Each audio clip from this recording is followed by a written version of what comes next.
सपने उन्हीं के सच होते हैं जिनके सपनों में जान होती है और पंखों से कुछ नहीं होता, हौसलों से उड़ान होती है। जी हाँ दोस्तों, मैं ये लाइनें क्यों कह रहा हूँ, दरअसल इन लाइनों को, इन पंक्तियों को सच करके दिखाया है, चरितार्थ कर दिखाया है यूपीएससी क्वालिफायर स्कूल की आखिरी बेंच पर बैठने वाले, पढ़ाई में हमेशा फिसड्डी रहे यूपीएससी क्वालिफायर आईपीएस बनने वाले मोहिबुल्लाह अंसारी जी ने। जी हाँ दोस्तों, मोहिबुल्लाह अंसारी एक ऐसी शख्सियत जो स्कूल के दिनों में सबसे पीछे की बेंच पर बैठते थे, पिताजी का हमेशा कहना नहीं मानते थे, पिताजी उनको पढ़ाई के लिए हमेशा समझाते थे, लेकिन हमेशा उन्होंने पढ़ाई को अपना वक्त नहीं दिया। दोस्तों के साथ घूमना, मटर गश्ती करना, बाहर घूमना, मेले ठेले देखना इनके शौक थे। स्कूल की आखिरी बेंच पर हमेशा बैठते थे। उनकी इसी आदत के चलते उनके जो शिक्षक स्टाफ है, उन्होंने उनका नाम मुसीबुल्लाह अंसारी, मोहिबुल्लाह अंसारी की जगह मुसीबतुल्लाह अंसारी रख दिया, यानी मुसीबत। लेकिन यही मोहिबुल्लाह अंसारी आगे चलकर देश की सबसे प्रतिष्ठित सेवा में पहुंचकर 389वीं रैंक हासिल करते हैं और बन जाते हैं आईपीएस। आइए जानते हैं उनकी दिल छूने वाली रोचक जो मोटिवेशनल स्टोरी है, मोहिबुल्लाह अंसारी का जो सफर है, एक पीछे की बेंच पर बैठने से लेकर सीधे आईपीएस बनने तक का जो सफर है, उस पर डालते हैं एक नजर। अब बने रहिए हमारे साथ। दरअसल मोहिबुल्लाह अंसारी भारत के बिहार प्रदेश के सिवान के रहने वाले हैं। सिवान में उनका जन्म हुआ। शुरुआती उनकी शिक्षा जो है उनके गांव के ही एक मदरसे में हुई। उनके भाई के साथ दोनों मिलकर मदरसे में शिक्षा लेने पढ़ने जाते थे। उसके बाद इनको प्राइमरी स्कूल मिलता है, सरकारी स्कूल में पढ़ाई की। उस वक्त उनके जो पिता है उनकी कहीं नौकरी लग जाती है। पिता की नौकरी लगने के बाद पिता की पोस्टिंग होती है बिहार के दरभंगा। ये दरभंगा पहुंच जाते हैं, वहां रहते हैं। धीरे धीरे इनकी शिक्षा जो है प्राइमरी स्कूल में शुरू होती है। उसके बाद इनके पिता इनको पटना के एक बड़े इंस्टीट्यूट में दाखिला दिला देते हैं, वहां पढ़ने भेजते हैं, वहां रहकर पढ़ाई करते हैं। लेकिन मोहिबुल्लाह अंसारी जी का जो मन है बिल्कुल पढ़ने में नहीं था। पढ़ने में बिल्कुल ये फिसड्डी रहते थे। स्कूल की आखिरी बेंच पर अक्सर हमेशा बैठते थे। अक्सर जो वक्त है कैंटीन में गुजारते, बाहर घूमते, शाम को देर से लौटते। दोस्ती का शौक था, गॉसिप करने का शौक था। इधर पिताजी जो हैं बड़े चिंतित रहते, इनको अक्सर डांटते डपटते, लेकिन किसी भी कीमत पर ये पढ़ने को तैयार न थे। पिता चाहते थे कि बेटा पढ़ाई करके शिक्षा लेकर आगे ऊंचा मुकाम हासिल करे, जिससे उसका जो जीवन है वो चमके, उनका ब्राइट फ्यूचर है वो रहे। लेकिन जो मोहिबुल्लाह अंसारी हैं उनकी पिता की बात को बिल्कुल नहीं समझ रहे थे, लेकिन लगातार पिता उनको समझाते रहते थे।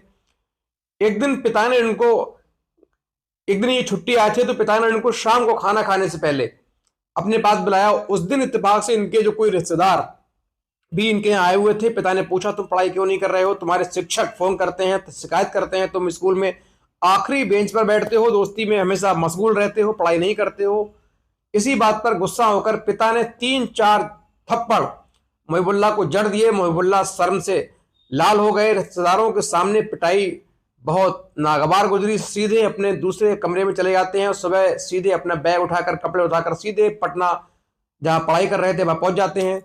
वहां पढ़ते हैं। इनको लगता है कि अब इनके पिता को पढ़ाई नहीं, पैसों की जरूरत है। ये पिता की जो सोच थी उसको उल्टा समझ लेते हैं, समझते हैं पिता को पैसों की जरूरत है, इसीलिए कह रहे हैं जल्दी पढ़ाई करो, कुछ बनो, मुझे पैसे दो। इसीलिए उन्होंने पढ़ाई, ग्रेजुएशन करने के बाद सीधे पटना में एक प्राइवेट नौकरी कर लेते हैं। वहां इनको सैलरी मिलती है, लेकिन सैलरी होती है कम। इसीलिए ओवर टाइम 8 घंटे की जगह 12 घंटे ड्यूटी करने का फैसला करते हैं। लेकिन कुछ महीनों के बाद मोहिबुल्लाह अंसारी को यह लगा कि शायद मैंने बहुत गलत ट्रेन पकड़ ली है, गलत जगह आ गया हूं। यदि मैं ऐसी 12 घंटे अपनी शिक्षा को देता तो शायद मैं एक अच्छा ऑफिसर बनता, जो पिता का सपना होता है, घर वालों की जो ख्वाहिश थी उस पर पूरा उतरता। आप मोहिबुल्लाह को अपनी गलती का पश्चाताप हुआ, उनको आत्मग्लानि हुई। उनको लगा कि मैं यदि 12 घंटे पढ़ाई को देता तो शायद मैं कुछ और होता, मुझे यहाँ 12 घंटे घुटन में नौकरी नहीं करनी पड़ती। आज 12 घंटे किसी और के आदेश पर निकालने पड़ रहे हैं, तो 12 घंटे मुझे शान शौकत से निकालता और अच्छी सी नौकरी करके अच्छे पद पर होता। यही सोच, यहीं से जो टर्निंग पॉइंट है मोहिबुल्लाह अंसारी जी का शुरू हुआ। यहीं से शुरू हुआ वो सफर जिसकी देश के हर युवा को ख्वाहिश होती है, कल्पना होती है कि वो यूपीएससी जैसी सफलता प्राप्त करे, यूपीएससी की परीक्षा को क्रैक करे और बन जाए आईपीएस या आईएएस। उसके बाद मोहिबुल्लाह अंसारी ने किसी दोस्त के सहारे पता किया क्या तरीका होता है, क्या प्रोसेस है। उसके बाद उन्होंने सोचा कि उनको लगा कि डगर तो कठिन है, क्योंकि उनकी जो शिक्षा थी इतनी अच्छी नहीं थी कि यूपीएससी जैसी कठिन परीक्षा को क्रॉस कर सके। लेकिन लगन, शिद्दत, मेहनत के सहारे आप कोई भी मंजिल आसानी से फतेह कर सकते हैं। मुश्किल तो होती है, लेकिन धैर्य रखना पड़ता है, लेकिन सब काम हो जाते हैं। इसीलिए इन्होंने धीरे धीरे नौकरी छोड़ के माता पिता को बताकर सीधे दिल्ली का रुख किया। वहां कोचिंग की पढ़ाई की, पहला अटेम्प्ट दिया, उसमें डिस्क्वालीफाई हुए। उसके बाद फिर तैयारी की, फिर से लगातार तैयारी की, लेकिन उस तरीके से तैयारी नहीं हो पाई जिस तरीके से यूपीएससी जो प्रतियोगी होते हैं वो करते हैं, नहीं हो पाई। लिहाजा दूसरे अटेम्प्ट में भी फेल हो जाते हैं। उसके बाद फिर तैयारी करते हैं। अब आता है तीसरा अटेम्प्ट, तीसरे में भी किसी तरह ये डिस्क्वालीफाई हो जाते हैं। यहीं से इनका एक और बुरा इनके साथ अनहोनी हो जाती है कि ये डिप्रेशन का शिकार हो जाते हैं। इनके दिमाग में जो नेगेटिविटी भर जाती है, उसके बाद सीधे ये घर आते हैं। घर पे जो पिता, इनकी माता देखती हैं कि इनकी तबीयत खराब है, बहुत दुबले हो गए हैं, अच्छे से किसी से बात नहीं कर रहे हैं, नजरें मिलाकर बात करने में संकोच कर रहे हैं, उल्टी सीधी बातें कर रहे हैं। लिहाजा फौरन उनको एक मनोचिकित्सक को दिखाया जाता है। मनोचिकित्सक कहता है कि आपका बेटा मानसिक रूप से बीमार है, इनको पूरे 5 महीने तक अकेले मत छोड़िएगा, अंधेरे में जाने मत दीजिएगा। उसके बाद जो इनके परिजन हैं, इनका पूरा ख्याल रखते हैं। धीरे धीरे 1 महीने तक गुजरता है, 2 महीने गुजरते हैं। पूरे परिवार में रात को भी इनके साथ एक व्यक्ति सोता है जिनको पूरा ख्याल रखते हैं, कहाँ जाते हैं, कहाँ बैठते हैं। तमाम जो इनका घटनाक्रम है, पूरे दिन का घटनाक्रम होता है, उस पर पैनी नजर रखी जाती है। अब धीरे धीरे 2 महीने, 3 महीने गुजरे। उसके बाद इनको लगा कि ये जिंदगी तो बहुत बुरी है, यदि मैं ऐसा रहा तो मेरा जीवन व्यर्थ है। मैं ना इधर का रहा, ना उधर का रहा, ना घर का रहा, ना घाट का रहा। फिर उनका दिमाग फिर से सोचना शुरू करता है, इन पर शक्ति आती है। फिर ये पहला काम करते हैं नमाज पढ़ना। सबसे पहले ये नमाज पढ़ना शुरू करते हैं। उसके बाद इनके अंदर शांति आती है, दिमाग शांत होता है, ऊर्जा मिलती है। दूसरा काम करते हैं, अपनी डायरी निकालते हैं, उसमें हर दिन की पॉजिटिव जो बातें हैं नोट डाउन करते हैं। शाम को जब सोते हैं तो एक बार पैनी नजर डायरी पर डालते हैं, जिससे इनके दिमाग में पॉजिटिव ऊर्जा का संचार हो, अच्छे से नींद आ सके। तीसरी बात, इन्होंने सोचा कि अब मैं जगह चेंज कर दूंगा, यानी जो लोकेशन है वो चेंज करूंगा, जिससे माहौल, एनवायरमेंट चेंज होगा, नई ऊर्जा का संचार होगा। चौथा काम उन्होंने किया, जो दोस्त थे, जो फालतू के थे, जो नेगेटिव करने वाले थे, जो नाकामयाब थे, गॉसिप करने वाले थे, उनसे दूरी बनाना शुरू की। इन 4 पॉइंटों पर उन्होंने काम शुरू किया। उसके बाद धीरे धीरे ऊर्जा का संचार हुआ, ऊर्जा मिली, ताकत मिली, लोगों से बातें की। फिर से एक बार फिर इन्होंने यूपीएससी का सफर तय करना की ठानी और सीधे पिता से बात की। पिता ने पहली बार उनको जीवन में जो है डांटा नहीं, गले लगाया। सिर्फ डांटा नहीं, बल्कि उनकी आंखों में आंसू आ गए, इनको गले लगाया। और उस वक्त पिता ने एक शेर इनको सुनाया था, शायद यही शेर, मुहिबुल्लाह अंसारी कहते हैं, यही शेर उनके जीवन का टर्निंग पॉइंट बना, जीवन का वरदान बना। और वो शेर था, गिरते हैं सह सवार ही जंग में। सह सवार कहते हैं जो जंग में सिपाही लड़ते हैं, जो घोड़े पर सवार होते हैं। गिरते हैं सह सवार ही जंग में, वो क्या गिरे जो घुटनों के बल चले, वो क्या गिरे जो घुटनों के बल चले। इस पंक्तियों ने मुहिबुल्लाह अंसारी को वो प्राण फूके, वो ताकत, ऊर्जा फूकी कि सीधे बिस्तर उठाकर, बैग उठाकर, किताबें लेकर सीधे दिल्ली पहुंचते हैं। इस बार नई जगह यानी जामिया पहुंचते हैं। जामिया में नए लोगों के साथ तैयारी शुरू की, नए लोग मिले।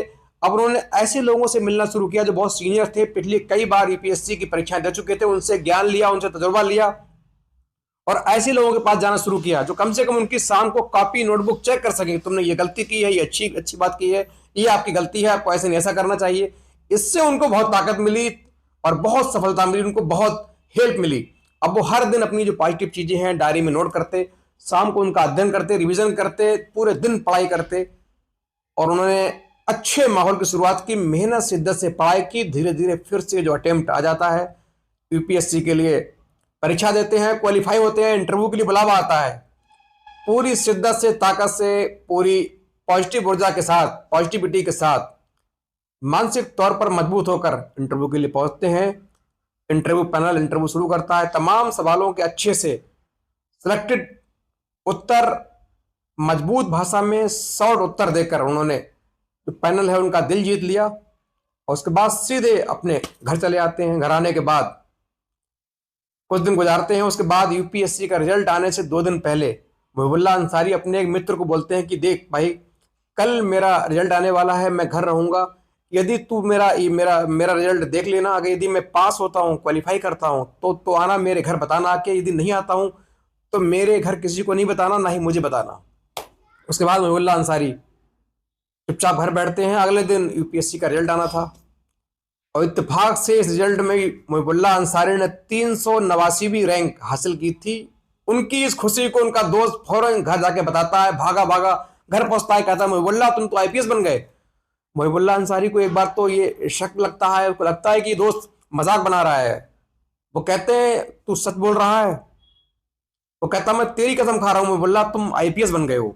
उसके बाद कुछ देर में तमाम लोगों की फोन की घंटियां, फोन कॉल हैं, उनके फोन पर आते हैं। उनके जो साथ के, जिन्होंने साथ में यूपीएससी की परीक्षा दी थी, जो उनके रूममेट थे, उनके सबके फोन आना शुरू हो जाते हैं। मोहिबुल्लाह को मालूम चल चुका था कि वो एक आईपीएस बन चुके हैं, उनके पिता का सपना साकार हो चुका है।